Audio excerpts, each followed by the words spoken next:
Thank you all so much for joining today. This is the Power of Color 2025 Virtual Awards Ceremony. You're joined today by myself. If some of you know me, some of you don't. But my name is Amani Freeman. I'm the Exhibitions Manager for the Maryland Federation of Art. I'm joined by Julia Burzon, who is one of our wonderful gallery assistants, who's going to be running point from the Circle Gallery. Just a thing to note, our connection at the gallery has been a bit hit or miss. So if it at points freezes up, it's a technical issue. It's not us, I promise. Okay, so what is the MFA? The MFA is a visual nonprofit arts organization that hosts more than 40 exhibitions every year. Our mission is to make connections in the local and online communities through art, with exhibits and events in Circle Gallery in Annapolis, Maryland, online and in numerous alternative venues.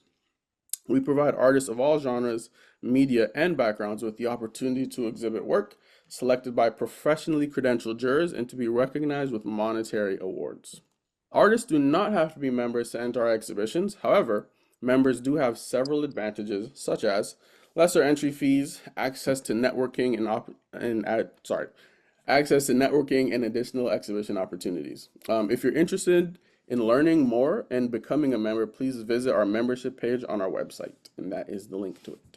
So a few words on what this exhibition is. This is a new exhibition. We have been, it's its first iteration. It's called The Power of Color. And just a few words on it. The psychology of color in art is a rich and complex field, and color is an invaluable tool for artists. We invited artists working in all mediums to submit works where color is a powerful tool of artistic expression. All 2D and 3D work that followed the exhibition guidelines were eligible for this exhibition. Entry was open to all artists residing in North America and its surrounding territories, and the work selected by our juror, who is here with us today, excuse me, will be on display in our gallery in Annapolis, Circle Gallery, from July 30th to August 23rd, 2025. Now, a few words on our juror. So our juror today and for this exhibition is John Wellington. He's a lecturer at the New York Academy of Art, a teacher of color theory, and a former colorist for Marvel Comics. A few words. He holds a BFA from RISD and an MFA from the New York Academy of Art. He has taught Old Master painting, drawing, and composition for over 30 years at institutions including NYAA, SVA, and his own atelier.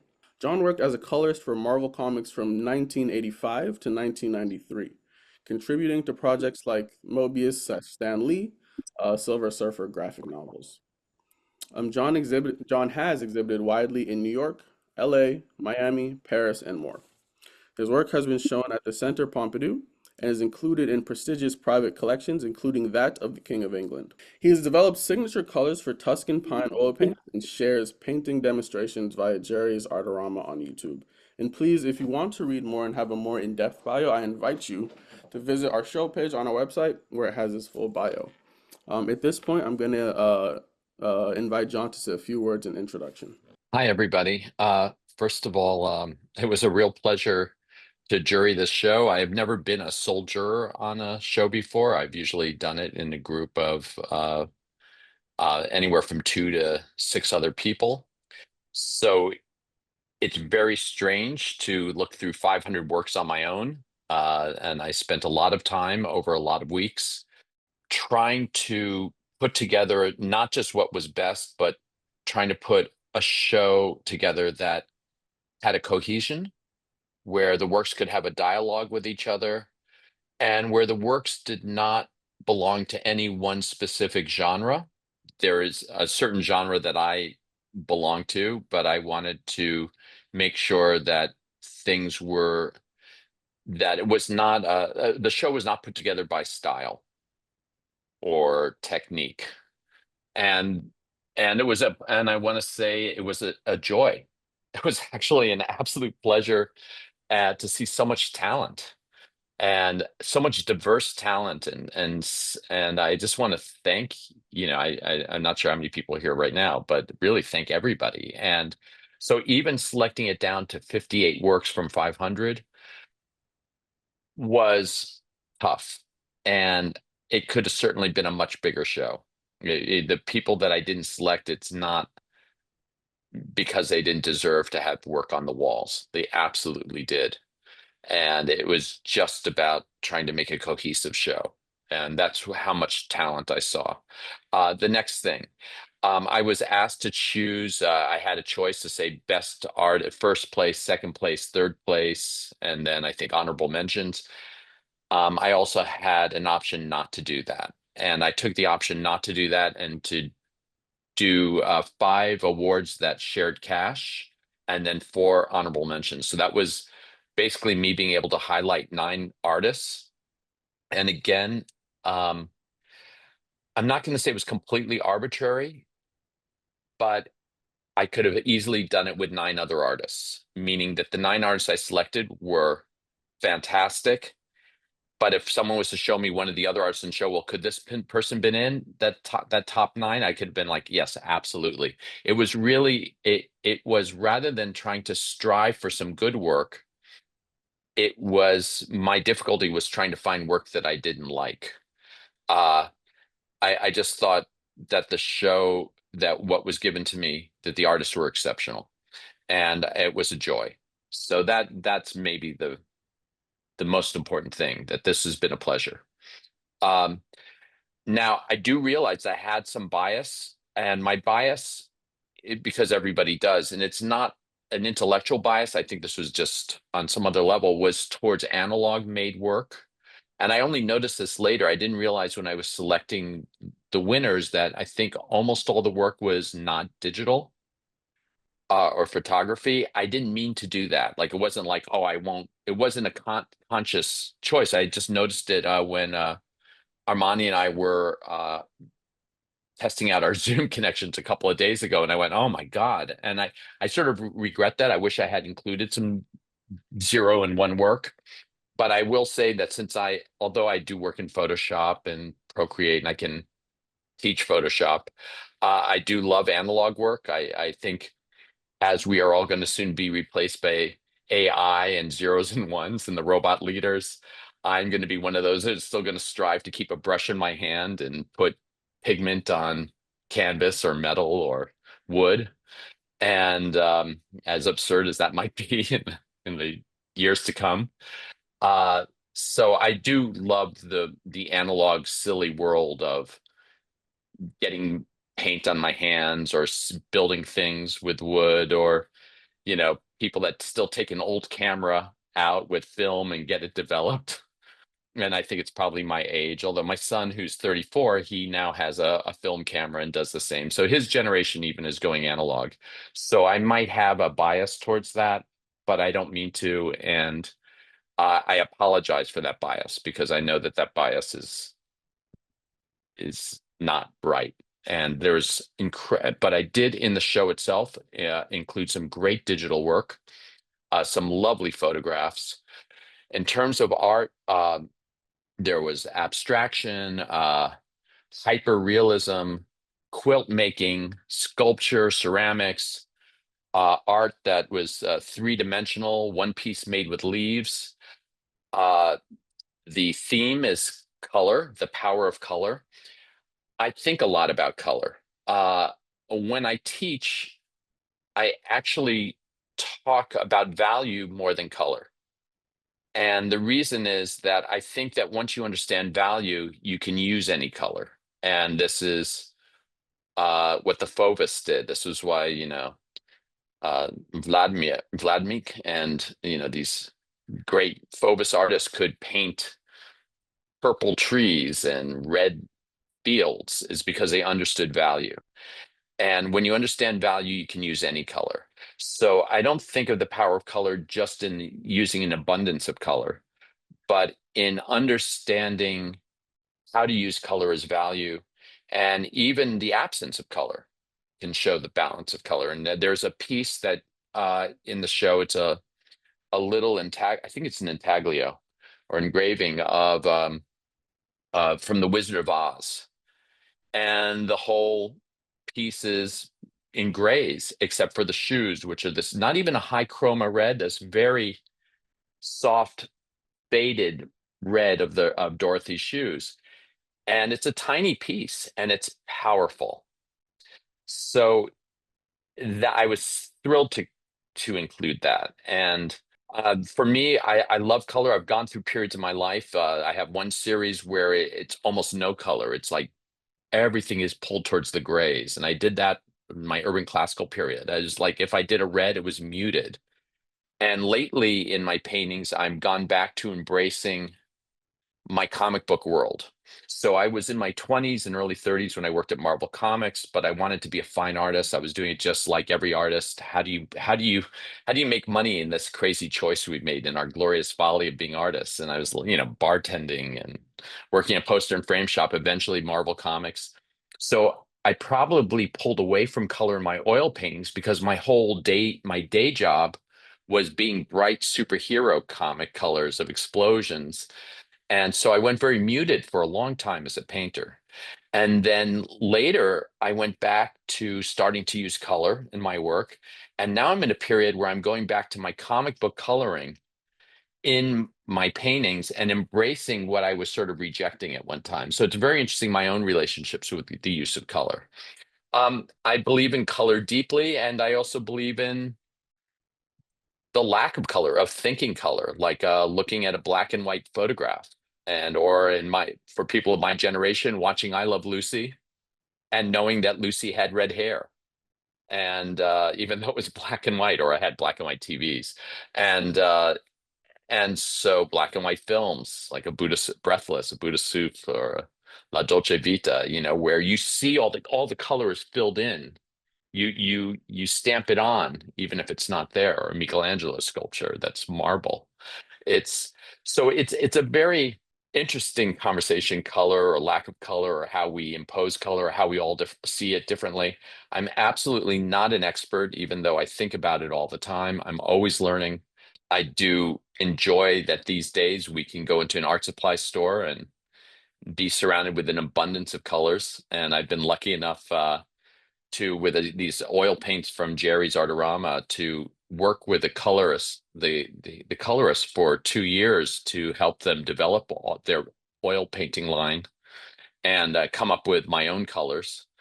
Um, which, if anybody's ever interested in who I am, or you can easily Google me and you'll see. Uh, but I really am. I feel still like a complete student of color, and I'm always learning. I'm always experimenting, and always feeling like an amateur, which is one of my favorite words, because amor, it means for the love. So even though I've been a professional artist for probably 45 years, I still feel like an amateur, and because I want to always find my love in it. And certainly with color. So for that, if later on, if you want, you can ask me questions, but I think I want to go forward and just I actually would like to go through as many works as we can, but first we can go through the works where we singled out people. But again, if you have not been singled out, trust me that I could have. I just only had 9 people, so I just chose 9, but I could have had 40 firsts. So Amani, I hope people take that in a way of apology if you weren't selected, because I think you deserve to be. So this is Kate Barfield. It's infused glass. She has 2 pieces in it. I just think they're just beautiful objets. I don't. It's just gorgeous. It's quite big, actually. Great color, great design. Very spiritual, of course, but really just a beautiful. It's something I would like to own and look at every day. Yeah, no, this one's Carey Crane. This has spray paint, sprayed enamel in it, as well as acrylic and paper and Sharpie. So it's a true mixed media. I love the swirl. I love it. It just felt very musical, very organic, very animal. Uh, for all its bright color, there's something very pastel and subdued about it. Very, except for the orange yellow, very little of it is full chroma. There's no like true bright red. There's reds, but very blood red or whited out. And there's something very complicated about it, and yet simple. Um, this for people that study with me, the most important thing I think in a work of art, other than your devotion, I think your devotion is the most important thing. But I think the second thing is composition. And I have 24 rules of composition, but the number one rule of composition is keep the viewer's eye on your painting or photograph or sculpture, and not go to the viewer, not go to the work of art next to yours. And so anything, there's all these rules I have for that, of how to keep viewers' eyes on your work. And this one did a lot of it. Matter of fact, a lot of the ones that I chose, I found it hard to look away from this work. There were certain things that they did that kept my eye in it. This one, it's an oil on canvas. And I think I chose this because I was just so confused by, again, well, not again. Unfortunately, I did not look at any of these works in person. I'm in New York City and not in Maryland. And I spent a lot of time zooming in on these works, but I wasn't able to see them in person, which is it's a huge handicap. And most juring shows are like that. You don't usually look at the works in person. You're usually seeing slides, or unfortunately, that's how it's always done. But I could not believe this. This didn't look like an oil to me. I thought this was a digital work. I thought it was a silk screen maybe. And I think I was intrigued by just the technical graphic, that it was tricking me. And also that it's really of almost a monochromatic painting. The bottom half is, it's red and orange, but you could almost, it's, with little hints of blue. And then the top, or the top half, is being this sort of blue green, a little warmth in the, an almost ochreish yellow, and the whites. It just very silk screeny for an oil on canvas. It just intrigued me. And compositionally, it just did something for me, as many of the works in the show did.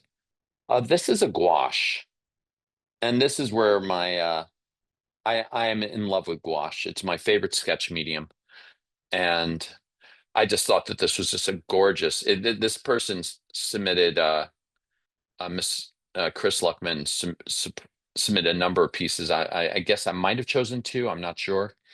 But very adept compositionally. Uh, and also that use of red, that red bush coming right underneath the bridge. I just thought this was just sort of a luscious, beautiful piece that I would love to own. Just absolutely charm me. Uh, this one again is another mixed media. This one is very hard to see here, but I have zoomed in on it. This is really, um, if one measures the quality of art by the thickness of paint, this one does quite well. The paint is very, really pops out. There's a lot of impasto, a lot of movement. I have seen a lot of sort of splatter art. Most of it I doesn't really hit me, except for, those 2.5 years of Jackson Pollock when he was doing the drip paintings in East Hampton in the Springs. Those are quite powerful, but there are many people that have been inspired by that to do this sort of action art. I find a lot of it not my cup of tea, and often not done as well as Pollock. This one, when I zoomed in to really see the details, I found this really quite sophisticated. I found the movements of line, the movements of color, the movements of texture to be really quite dramatic, and to be much more than what one might see in first glance. I am sorry I'm not seeing this one in person, but Amani did take me through the show with video, and I did get a sense we discussed the thickness of, to how the paint looked. And this is just a very layered painting. One of the things I teach is indirect painting, which is underpainting and glazing, and I teach old master techniques. But there's a way of layering paint that is not about glazing, but through impasto and scumbling. And this is a way of layering that's very sophisticated, and it really, really drew me in. I think it's quite dramatic, and it's also not a small piece. It's 50 inches high. So when you see it in person, it is going to have a major, what Steve Martin coined, wall power. Mr. Brown has two relatively nice sized works. This one is 3 feet by 3 feet. He it's oil on canvas. This is a contemporary work, but certainly in the style of Ralph Goings, and I mean, is it Ralph? No, Goings and John Bader, I think, and Ralph Goings. A little bit of Estes. The photorealists of the of the early 70s. Uh, I have a huge weak spot for these photorealists in the early 70s because when I was growing up, as abstract expressionism, pop art, and conceptual art were the main arts as when I was, in the 60s and 70s. There were figurative artists, but there were figurative artists, but you really had to search for them, like who Paul Cadmus or George Tooker or Jared French was, or who Fairfield Porter was, or they're out there, but they weren't getting to gallery shows in New York City. So when I go to galleries, it would be the photorealists did have a presence at OK Harris and a few other galleries, Pace, Chuck Close. And so as a teenager, I was going crazy for the photorealist. So when I saw Mr. Brown's work, uh, one, he was speaking to a nostalgia, and two, just a very talented artist and did it right. So there are two pieces of his in there, and they're both exceptional. I'm sorry I'm not seeing these in person. They are a joy, and compositionally, they are beautiful, just beautiful. Perfect control of composition. And really, whoever one day buys any one of these is going to be happy for a very long time. So, I hope they find collectors that really value how extraordinary these two pieces are. Next, Leslie Nolan. Two works I selected by this artist. I just love these paintings. Again, not small works. This is 3 feet by 4 feet. And this again has wall power, three colors. Well, a little bit more than three colors, right? It's that light blue. It looks like it was done on a white canvas and then with a lot of black, and then the blue on top of the black, which is a certain layering, but letting the black come through. So seeing the pedimenti. Same thing with the yellow. That strip of yellow that matches the shirt, very graphic, with a slight sort of scumbling of blue on the arms and on the flesh, and a little bit on the pants, which I almost read as jeans. This is just a graphically strong piece. It's an X. It's a cross. It's it's a work I could not stop looking at on as a slide, and then when I saw it in on the wall in virtually, again, it kept that wall power. Just a very, very powerful work. And this is just to go to show that, for those who are students or trying to go, I can't be a great artist until I can paint a hand like Bouguereau or Jerome, or understand the proportions like Albrecht or Leonardo. Um, no, you can be a wonderful artist just by being who you are. And it's never who paints the best hand that wins. It's just working with devotion, working with great compositional skill, working with simplicity and love of what you're doing. And then you're going to make beautiful art. This is beautiful art. Sweta Shah, another one. This is just, so here's the thing. As an artist, and you guys all know this, you sometimes know what you're doing. Sometimes you don't know what you're doing. Sometimes you have three different contradictory concepts that all go into the same work. You're changing your mind all the time in the middle of a work of what you're doing. I don't know what the story of Shah's work is, other than it's a warrior. But I have in me the Haitian Saint Jacques. I have Saint George. I have like all of these. I love all the old Saint George and the dragon paintings. I love knights, and so I just looked at this and it spoke to not to what Shah was necessarily had as an artist, want needing to create other than warrior, but certainly brought in what I brought into it, the Rorschach test of art, which is what art is. You create it, but everybody else has their own interpretations. And I've learned that everybody else's interpretations are as valid as my own. So I enjoy this. In terms of color, well, that horse has a lot of colors in it, but it's a beautiful organization of color.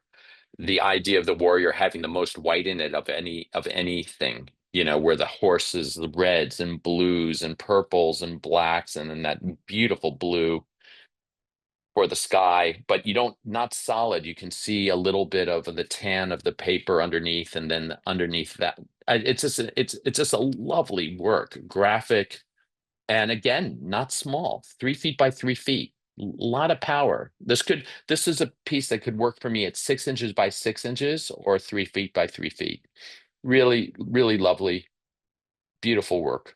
This Oil and canvas, a lot of impasto. I mean, this one I just thought was charming. It reminded me of the painted ladies in San Francisco on in a almost like a Candyland way. And I felt this is like a power of color painting 101. It was just like it's I certainly don't use color like this ever. So it's sort of the antithesis of the way I use color that I just loved it because I don't think I could ever do this. And and just Anne-Steuart Vaughan just went for it. Wherever she could push it, she pushed harder. And I'm always a little bit more restrained. So I think I loved about this that it was everything I'm not. This makes me sad. And it makes me sad because we can keep going through works, and I'm going to be just as enthusiastic about all these works that weren't selected. I promise you that if you weren't selected, you could have been selected. It was a silly I found this to be a true folly to try and select 9 works out of the 58 that should be singled out among the others, because we can go through other works in this if anybody's interested later, after questions, and I can just tell you why they could be the juror's choice or the honorable mention. And Amani knows this, so we've been talking now for weeks and weeks. And I was like, this is really ridiculous to try and choose. I was so impressed by the submissions, and and just getting it down to 58 works was difficult. And of those 58 works, I just think it's such a gorgeous show. And I just thank you all so much for that, for the pleasure you gave me. Yeah, no, I think just to piggyback off of what John was saying, this is by far one of personally the strongest shows that I've seen this year.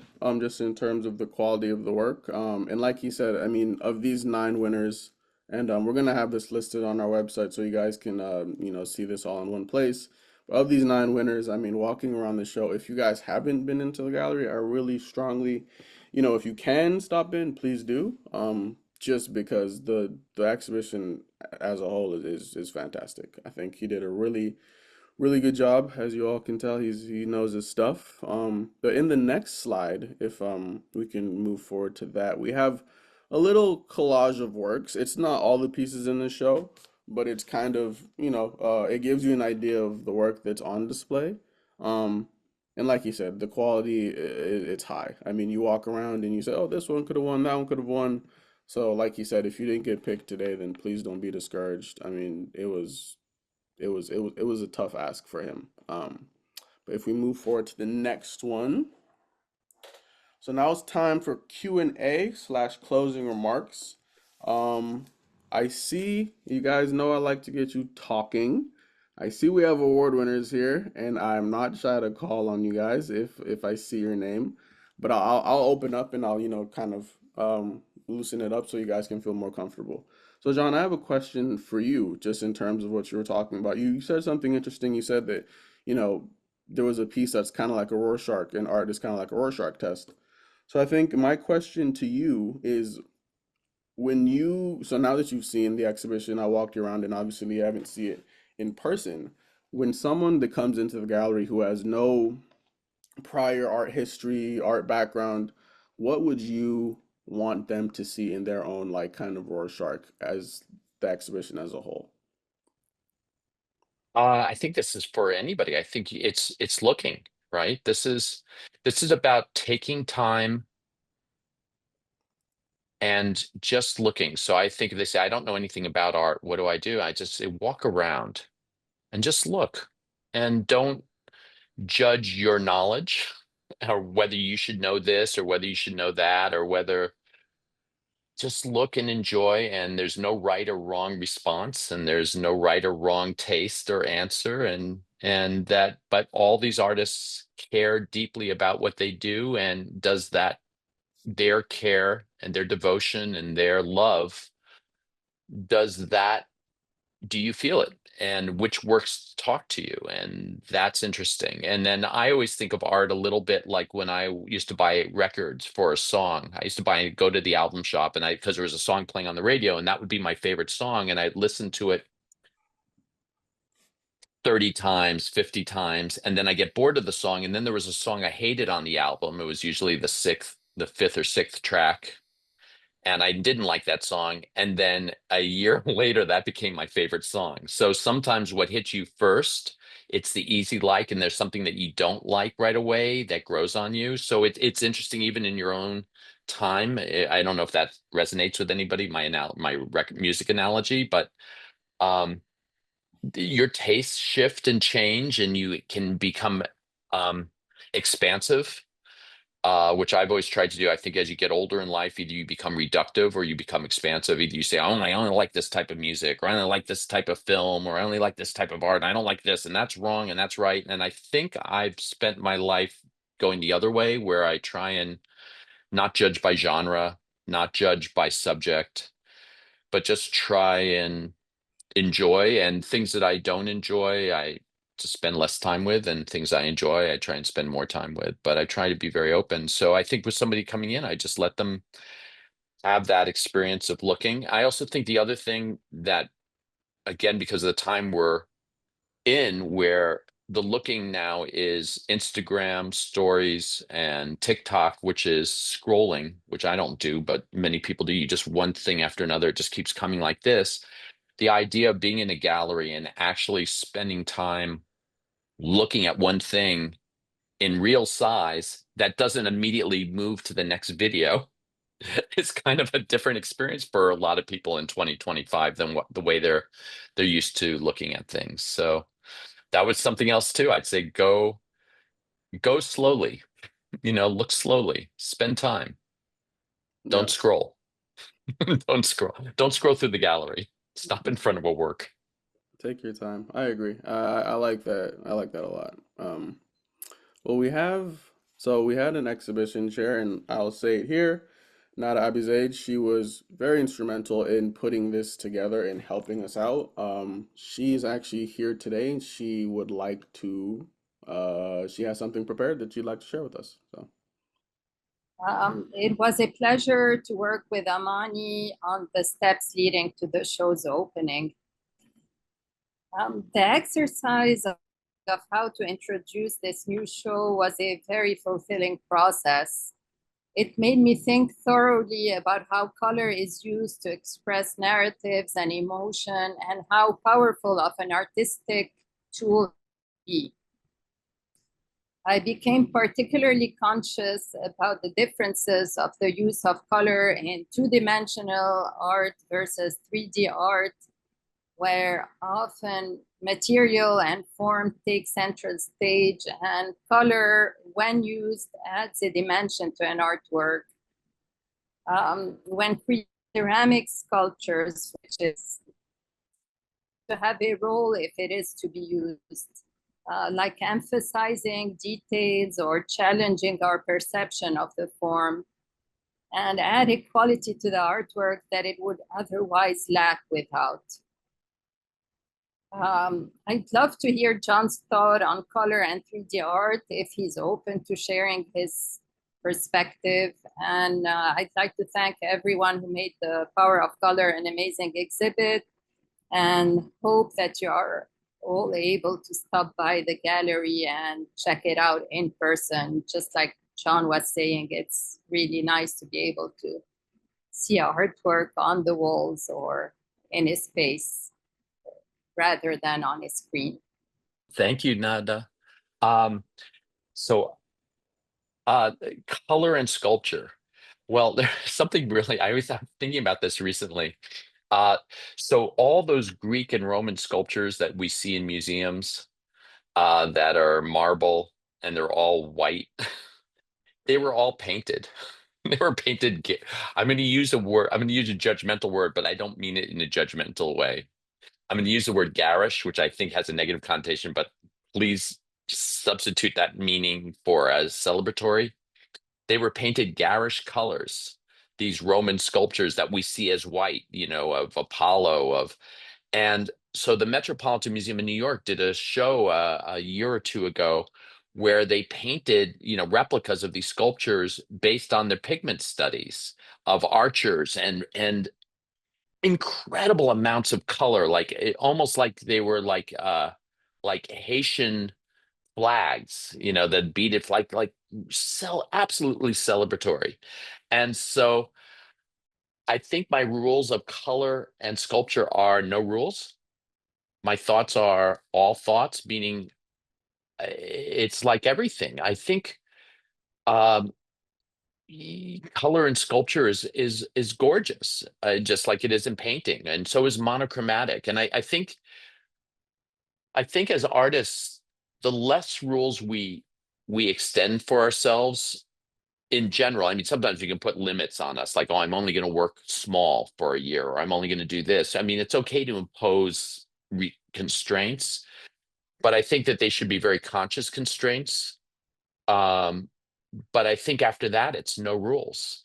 I think, unless you're getting a commission and someone's paying you to follow the rules, in which case you follow everything you say and get half up front and get half as soon as you finish. But if it's not a commission, why do rules? So if you're a sculptor and you're going to be using color, you use color the same way a painter would, same way an architect would. You use color to to manipulate, to highlight, to the eye, to bring the viewer's attention to certain points, or to add narrative elements or emotional elements, just the way an artist would. And the lack of color also is gorgeous. And I think that's a wonderful thing of art. And one of the reasons why I go to museums a lot and don't just spend time in the 19th century section or the European section, but we'll go into the Egyptian section or the Mesopotamian section or the African section or the Japanese section, or whatever.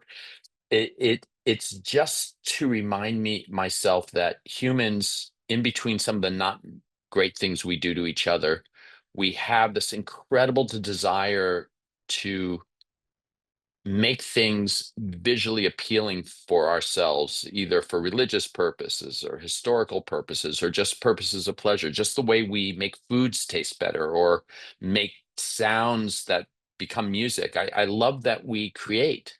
I think it's our saving grace is the fact that we spend time creating. And so I find the rules helpful, and I do teach rules. I teach a school of visual arts. I teach in the MF and the bachelor's program, and I teach. I've taught in the master's program at New York Academy. I'm not doing it right now, but I've taught for years in masters at New York Academy of Art, and I have my own ateliers, and I teach rules, but I never teach rules as these are the rules. Like, I teach them as just like nice to know, like knowledge is power. But I think as an artist, you make your own rules, you break your own rules, and you follow, where possible, your inspirations, your creative inspirations, because that's going to lead to who you are as an artist. Everybody's always looking for their style, and I always think your true style is being the truest you can be to yourself, however that is, and then that becomes you. I don't know if that's a long answer, Nada, to a short question. Thank you. That was great. I think Miss Harriet has a question. Yes, thank you, Amani. I just wanted to also share my thoughts with John and others that participated in this show, but I think I really appreciate hearing your thinking behind the different pieces, because it kind of gives insight as well as, I guess, confirmation, at least for me, because one of the things I tried to do was to really focus on not only the colors, but how they engage, because I find I'm actually working on a series that's focused on colors. And I want to bring to the attention how some colors blend in well, how some don't interact at all. And I appreciate that because you can sense that, and just being able to help others show that colors play well together and that they don't. So I appreciate that you were able to tap into that when you were giving sort of the description of the different pieces that we went through. Oh, thank you, Harriet. Yeah, it's funny when I have a limited palette. Um, I talk about oil paints when people go, well, what are the paints? And I say, well, there are paints that play well together. Like, and I always say the paints that usually play well together are the least expensive paints. And the paints, the more expensive they get, the less well they play together because they want to be stars. It's like Right. trying to put Beyonce in like a small chorus role. It's like, no, you have her to be the star, you know. So like if you're using cadmiums, if you're using like a phthalo, they want to scream like, you know, if you're using like a cerulean or manganese blue, they want to be I'm cerulean, you know, where an ultramarine blue will be like, no, I can be a lot of different things. I can sit down in the background. I'm fine. But there's Right. certain colors that are just like, no, I don't, I'm you put the spotlight on me. And yeah, I think about this all the time. It's really quite funny. Oh, can we scroll back up? Yeah, let's just start at this top. Page one. Yeah, There we Julie, go. page one. Yeah, let's go to page one. And let's just start. Castle Fields. So this work I thought was digital. It is not. It is ink, acrylic, pigment print on wood. It's wild. Absolutely insane work of art. This is what I mean. Like trying to select like 9 good works in the show was stupid.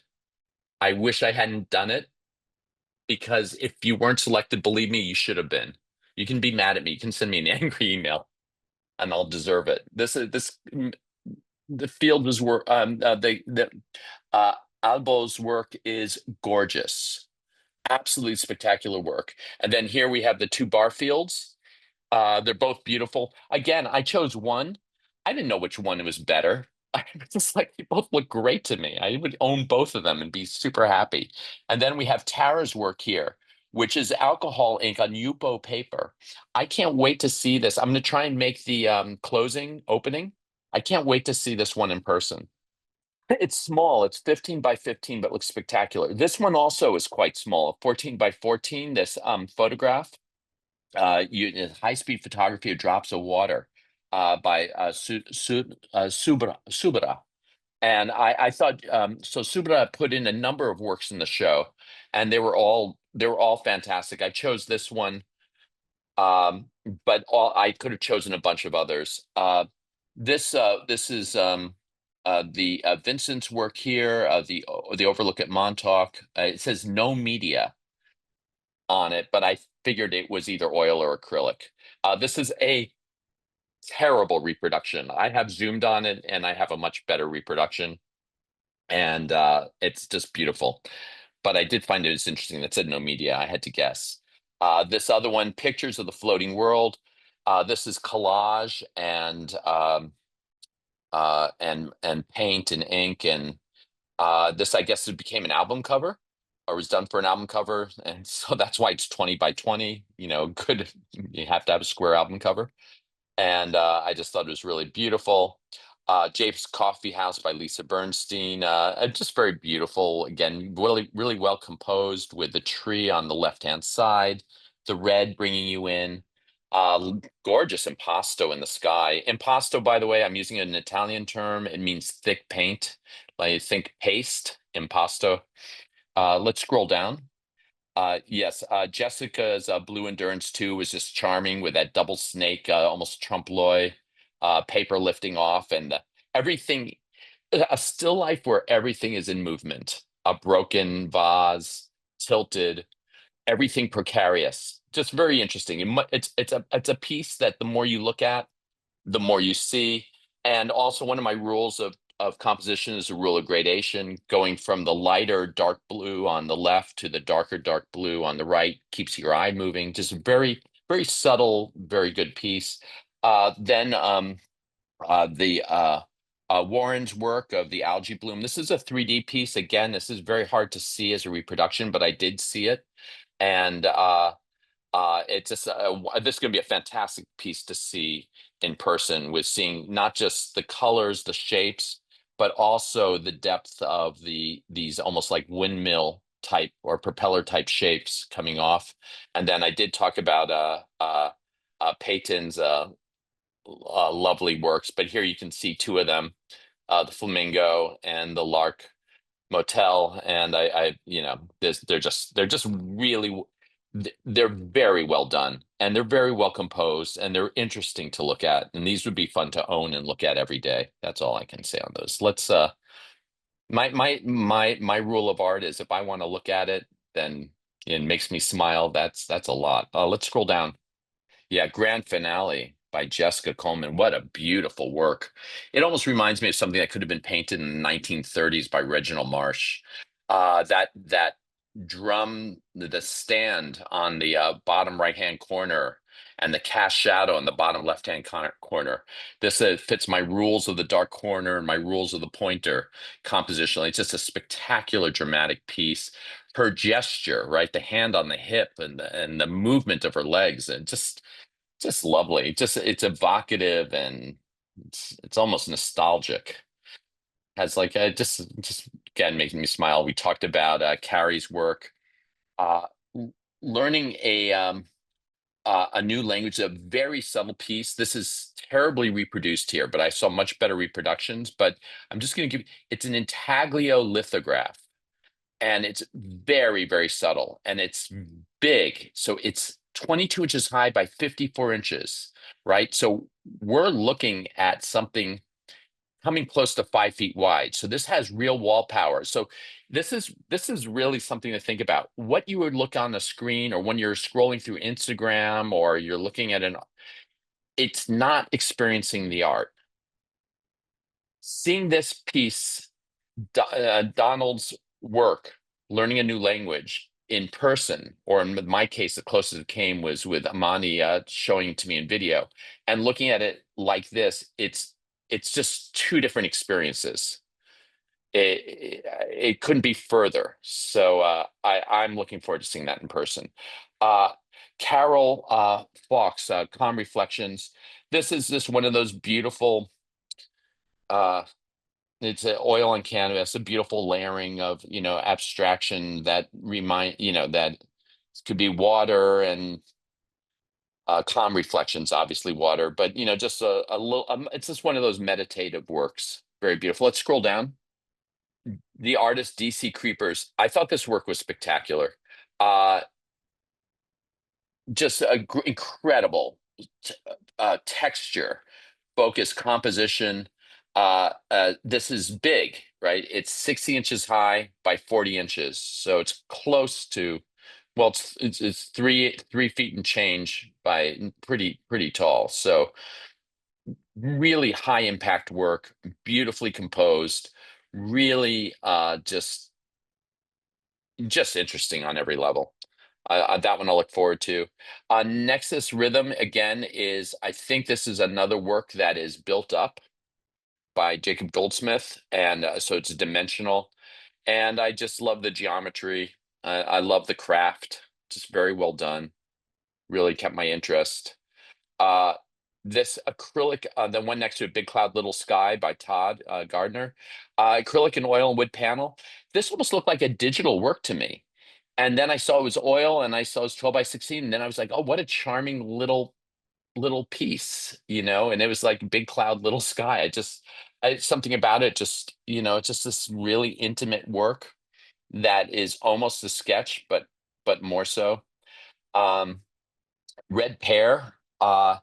This one, again, a very small piece, acrylic on canvas. I thought this was iconic. And I think there's something about how big the pear feels in the space with these little green around it. I mean, they're almost too small to be leaves, but they are. There's something about it that it's simple. It's not naturalistic at all. But I found it to have that power. It spoke to me. Very subtle, by the way. Not high chroma. All the chroma is muted. Everything is subdued. This work right here by Jody Graff is leaves, hand cut leaves. It's very small. The dimension is 5 inches by 5 inches. It is tiny. I thought it was bigger, and then when Amani went through I obviously wasn't paying attention, and when Amani went through it, I couldn't believe how small it is. It's just a gorgeous little objet, and next to it, Summer in the City. I just liked how the perspective brought me in, and nice acrylic and canvas. The next one is This one at the Bluffs, on the same artist, Madeline Greenwald. I actually think this might be the stronger work for me. If I say something the stronger work, by the way, that doesn't mean it's a stronger work. If you notice afterwards, I said for me, very personal. My thoughts on art are only my thoughts. They should never be extended to anyone else. But I feel like At the Bluffs is a super successful work of how the blues sort of play a dialogue from foreground all the way to background. Compositionally, just a drawn in, beautiful balance of color. I went already at Ghost Riders at Dusk, which is just a haunting work. Let's go down because I did talk about that, and I don't want to take up everybody's time. I'm sure everybody has things to do. Let's do Lady Blue. This is a digital print. This is exceptional. This is just like high power. Her values are almost all dark, and yet there's just enough going on where you see what's going on, and then you have like these three background colors. You have the orange, this sort of hot pink, and the purple that play off it. She's off center, and being cropped on one shoulder, but then having that negative space on the right hand side. It's just such a sophisticated graphic image, and just really powerful. And it's small. It's 14 by 11. It's tiny. It'd be really interesting for me to see this blown up, maybe 4 feet high. I would be very interested to see that. That's next to it is the Arrow Cafe 1. This is mathematically transformed digital image on premium photo paper. This person, Alan Hirsch, submitted a number of works. They were all fantastic. I chose one. I could have chosen any of them. This one is bigger, 29 by 25. I look forward to seeing this in person. This just looks like a work you get lost in for hours. Again, this small little image is going to do zero justice to this piece. This is a piece you stand in front of, like we were talking before, and you just look, and then you look, and then you look harder. The quilt, steampunk positivities. Karen, this is a huge piece. It's 72 by 63 inches. It's hanging on the wall. It's exceptional. I love quilting. I was so happy. Karen, I think she submitted 2 or 3. I can't remember how many quilts, but I just, again, if you submitted multiples, sometimes I kept looking and I just would choose 1 or 2. And I chose this one. I just loved it. I just think it's just extremely asymmetrical, beautifully done, great rhythms. It definitely has when you say steampunk, I can feel a steampunk vibe, and since I am like all that type of stuff, it's fantastic. I love it. Let's scroll down. All right, let's scroll all the way down. Oh, there's the Land of Oz. Let's scroll further down. Yep. There we go. Land of Oz. There it is. My little teeny 12 by 14 inch etching. All monochromatic with the slightest bit of red shoes. So there it is. The least colorful work in the show, with that little bit of color, and I love it. Just absolutely charmed me. But let's while I'm here, I'll do Irene's Sitting on the Dock of the Bay. Love that song, Otis Redding. This one is acrylic on cradled wood, and again, this is another one of those paintings I want to see in person. Like how did they do that? We're missing Gordon. Let's scroll back up a little, just because I'm missing Gordon. There he is. Gordon Lyons, Neptune and Moscova. This is acrylic on canvas. Just a very strong abstraction, good composition. There's a lot of power in the form coming from the upper right downward into that dark triangle and up. There's a lot of movement, a lot of structure in this that just hit me a certain way. I have a rule of composition called Rule of the Dark Triangle, which you usually see at the bottom right or left of a canvas. That has the rule. I want to go to this one called Zoom by Deborah Maklowski. This is an exceptional work. Again, this is what I mean. Like, if there was a first prize, because this won a first prize? Sure. Yeah, this is an exceptional work, a tiny little work, almost square, 8 by 8.5. So this is colored pencil acrylic on black sanded paper. This is wild. I have no idea how this looks in person, but I have a feeling that this is one of those works where the guard would yell at me because my nose would be against the glass or against the picture and they'd tell me to back off. I can't wait to see how this was done. I don't know. There's so much movement, so much. It's so stunningly amazing. And I thought at first it was digital. I thought this was a photograph. I thought this was a lot of different things, and it has a magic to it that I just think is just off the charts. Let's scroll down. Oh, Miss Shelland. Oh, yes. Oh, the double hearts. Yes. Oh, yeah. This is great. So this is another acrylic on canvas. You can see the impasto and the impasto showing on the heart in the bottom. And this is just, again, this is just lovely. Just a lovely work. It's smaller than I would think. I mean, this is the type of work, if you told me it was 8 feet high by 4 feet wide, I go, oh yeah, that makes sense. But it's not. It's 30 by 15. It's not small, but I could see this being a giant work, if I was just guessing. But it's just beautiful. It's a story of warms and cools, right? The upper part being warm, although even within the warms and cools, there's warm reds and cool violets, or warm blues and cool blues. So there's warmth and cool throughout within the red world and the blue world. Two worlds, two hearts, two loves. Okay, lovely work. Urban planning. Oh my God, this is so great. Like, uh, so this is oil, and it's just a lovely organization of shapes. It just looked like Jeffrey Nicholson enjoys doing this, trying to create the rhythms of graphics. It's very urban.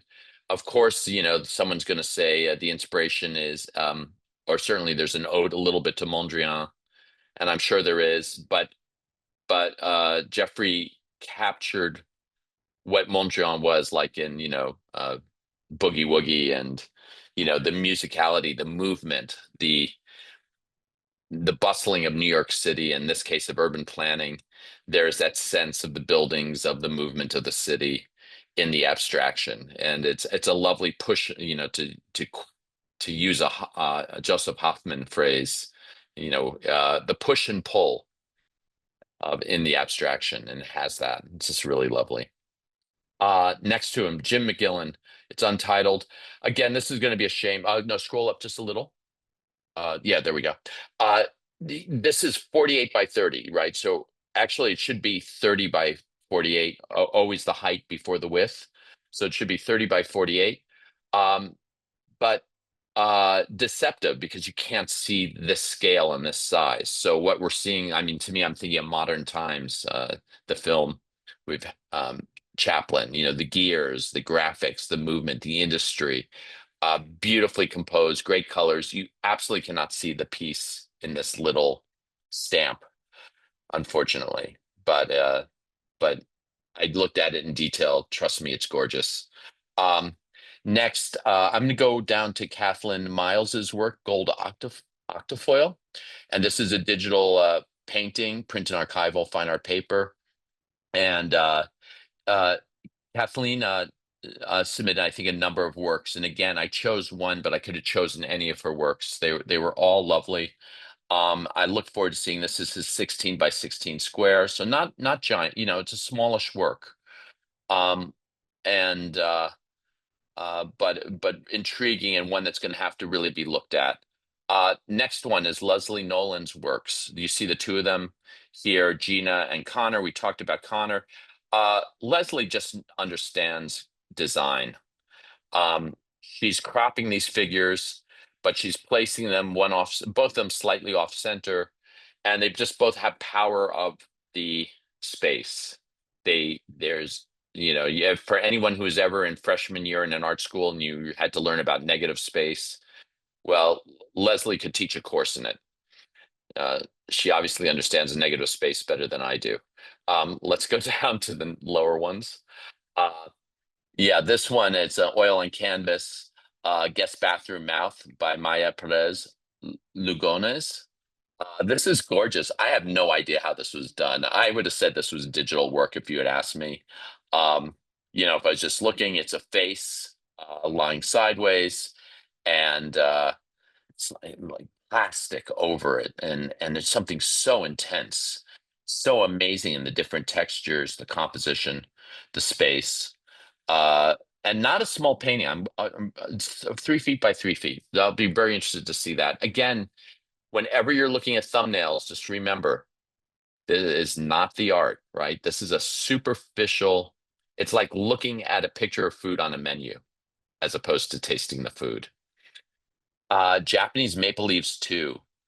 The Marriott. I thought this was just gorgeous. And in the show of color, I wanted to make sure that the answers to color were not always every color I have in my Photoshop or my in my paint tubes, that the absence of color or almost going monochromatic and just using slight variations is also powerful. Remember, there's no one answer, right? If there was one answer, how boring would art be? It's multiple. This is a 4-plate etching. That's really tough. I can't even imagine the technical difficulties of this with aquatint and dry point done on BFK Reeves. Yeah. Just a beautiful work that we cannot really see here. Kenneth Ramirez's 2 digital works blew me away. There's Simple Faces. The Tilda Swinton one I just thought was so iconic, and so I couldn't stop thinking about this. Like, I actually thought about this piece when I wasn't juring. I was just like, somehow that shade of blue, that white across that face, it's almost like a death mask. I found so powerful. And then of course the Mannequin Sparkle, completely different type of solutions to this idea. But anyway, wherever direction Kenneth Ramirez is on, I'm loving it. And I just love these 2 images. They're just powerful, they're graphic, they're iconic, and almost totem-esque. Now, this next artist threw me for a loop. Chris Rappa, I think she showed 3 works, maybe more. And I really thought that these were 2 by 2 different artists. One is Girls, Guns, Gays, and Theys, and the other is Adar Manor. And up until a few days ago, I didn't realize it was the same artist. And I think that that's great. So the Girls, Guns, Gays, and Theys is pretty big. It's 30 by 24. But Adar Manor is even bigger. And look forward to seeing both of these. But it really looked like 2 different personalities. And my thoughts are, so if you're a gallery, this is what galleries want. Not Circle Gallery, but like, let's say you're going to New York and you sing, I got a show with Larry Gagosian or something. They want consistency. They want to see you do the same work over and over and over again, especially if it sells. It's like being, like if you're an actor and you're in a sitcom and you play a certain type of character.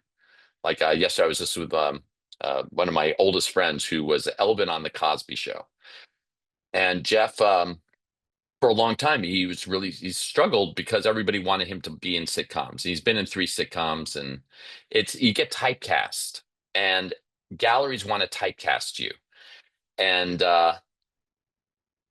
so what Chris is doing in terms of gallery, these 2 different styles, is not a good idea. What Chris is doing in terms of an artist is a fantastic idea. And this is the problem with art. Art and the commerce and selling of art are 2 different countries. And I always think of them as having major border disputes. So being an artist is being an artist, and the commerce and selling of art is the commerce and selling of objects in art. And we do have to make peace with it sometimes, but we don't always. And so if you have multiple styles, since I'm not a dealer, I'm going to tell you, embrace them. Go for it. Just do it as long as you love what you're doing, just do it. Anyway, I think both these works are great. The Girls, Guns, Theys, I went deep, I zoomed in, I read it. There was another work also, I thought they're both great, but this one really hit me. And really beautifully composed, and made me want to read it, made me want to read what was in there, and I was interested. So, kudos. Oh, let's go down. Lovely sculpture. Let's scroll down. There we go. Yeah, Nada Romanos. There were 2 sculptures that Nada showed. Oh, Nada. Yeah, you're Nada with the color. Oh, I love your sculptures. Okay, I think your works are amazing. Um, I'm sorry, I don't think I included both of them in. I could have easily. I thought this work was, I love them both, but this one I actually thought the color was a little bit, this is so, all right, what I'm about to say is so personal. Do not take it anything other than just a guy giving his opinion. Okay, and nothing more. This was the one that I felt the color organized a little bit better for me, superficially looking at it on a screen, but I could be wrong. But I love them both. I thought this was just an exceptional work. I really hate seeing a piece like this in a gallery because I want to touch it, and a guard is going to yell at me. So I have to be very. I just had to talk with my daughter this morning about museums and what we can touch and what we can't. And she said, "Well, Dad, we can touch some art museums." I go, "Right. Sometimes they let you touch something." And she goes, "But most of it we can't." I go, "That's right." But this would be one of those pieces that would be hard for me not wanted to want to touch and get yelled at. I thought this was just so beautiful. The textures. I thought the glaze is really sophisticated. I can't wait to see this one. It's just lovely. Um, yeah, now I get your color. Okay, that makes sense. Yeah, you're doing great. Don't worry about color and sculpture. You're doing just fine. Uh, Stephen Mark Shapiro. Those acrylic ink, pencil, and canvas. 30 by 30, not small for this. This is one that I feel like I want to look at.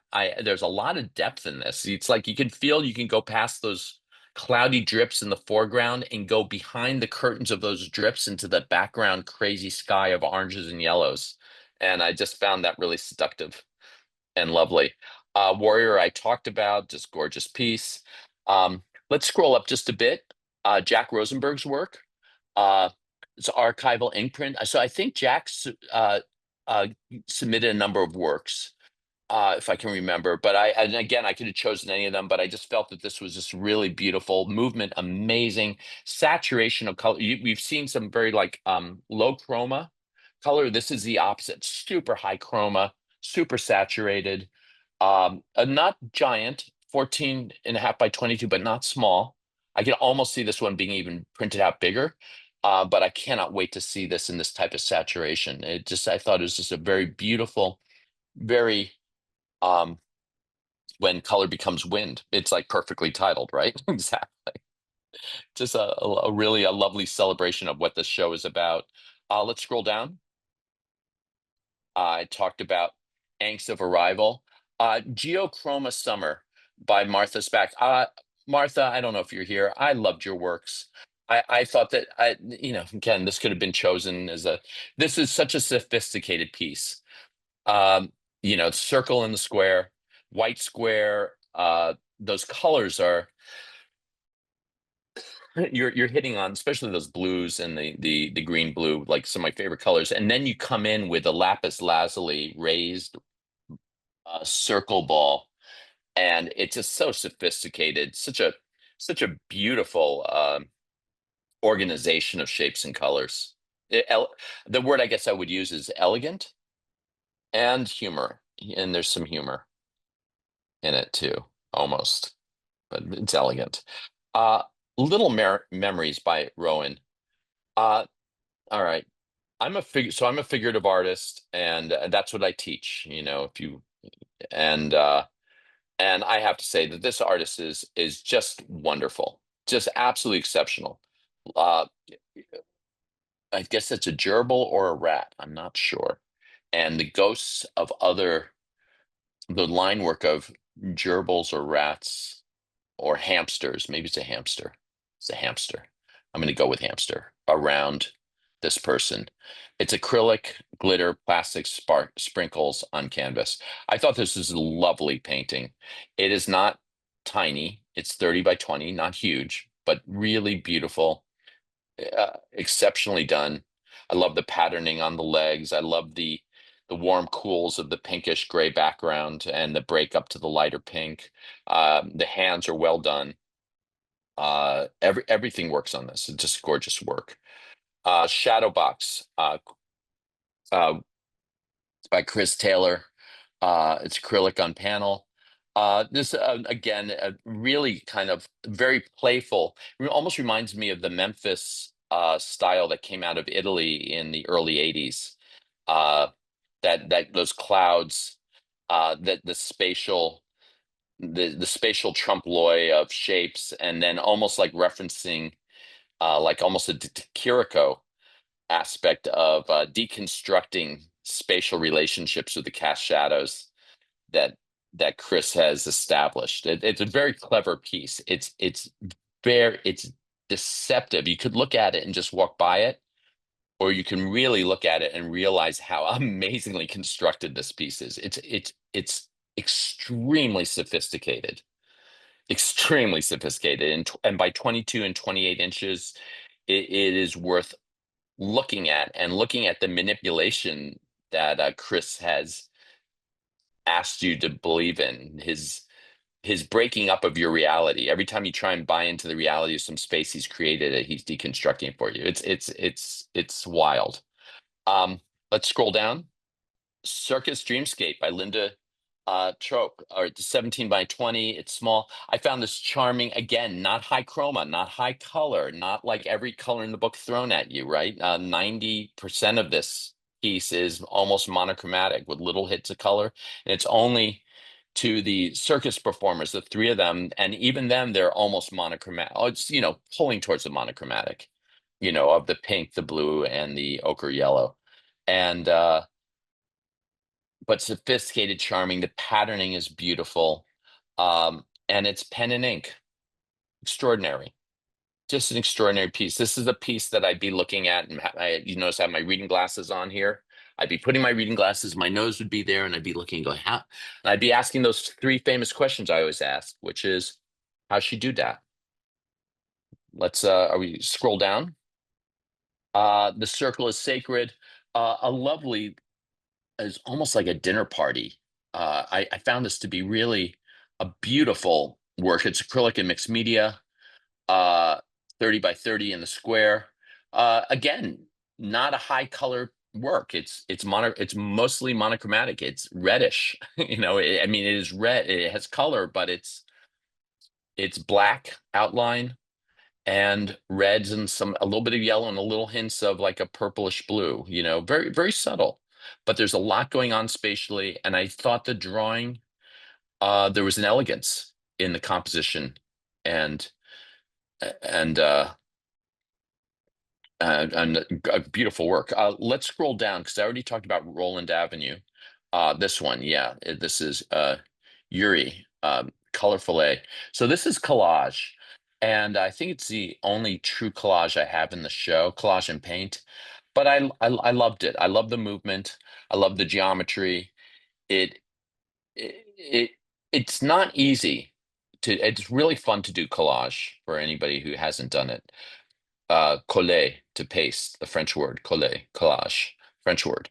Uh, but this is sophisticated. Can we scroll down a little bit? I just want to remember the size. I hadn't seen. Yes, it's big. It's 40 inches high.